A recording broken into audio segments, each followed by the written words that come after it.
Tonight will be the night. From what Joyce tells me, that day, he looked at her and he raised his fist in the air, as if to say, we've done it. And she knew in her heart that this was the signal. Mitchell is to meet them at midnight with her SUV.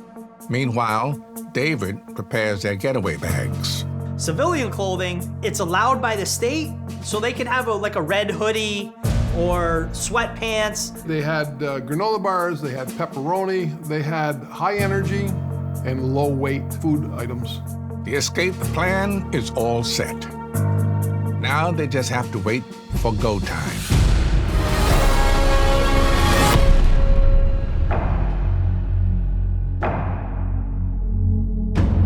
Midnight staff will come into the block. They'll do their last master count for the day. And then shortly thereafter, it's lights out. They went into action. They put the mannequins in their beds. They wrote their goodbye notes in their cells. It's time. They exit the back of their cells, shimmer down the pipes, make it through the brick wall, and get to the cut steam pipe. David's sweat goes through just as he did the previous night. Now, for the first time, Richard Matt crawls into the pipe.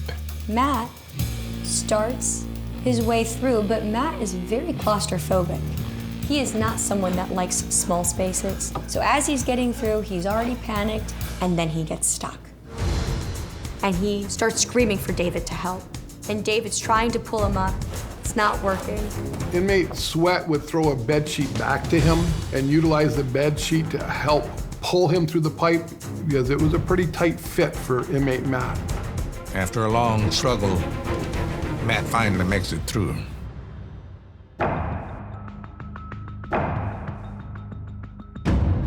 David popped his head out of the manhole, looked around, and didn't see her black Jeep. He goes back down and he says, she's not here yet. Let's give her a few more minutes, maybe? And Matt says, yeah, oh, she'll be here. So they wait.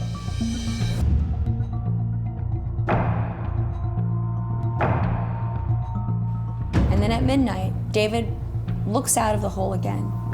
No sign of Joyce. So once inmates Matt and Sweat get out of the manhole, the question is, where is Joyce?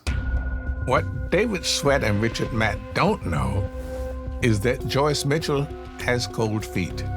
In fact, she has checked herself into the hospital for a panic attack. Matt is baffled. He cannot believe Joyce has not shown up.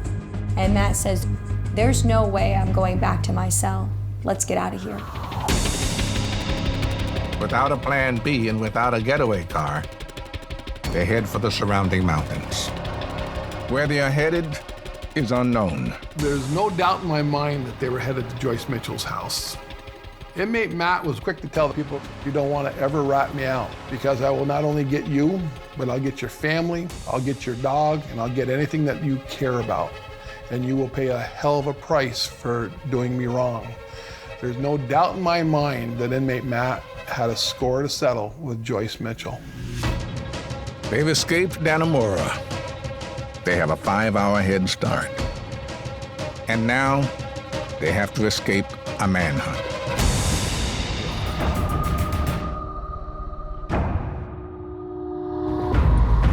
Inmates Matt and Sweat were found missing at the standing head count. There's 2 holes in the cells in A block. There are 2 inmates gone. And then when they found the hole that went out through the pipe, and then the manhole cover that was moved, they knew those guys are gone. Crazy. Crazy. I automatically became the incident commander responsible for all operational search efforts in the area. So they had quite a significant 6-hour head start. Our plan was a massive, immediate deployment of personnel, hundreds of troopers from around the state, mobile units from multiple agencies.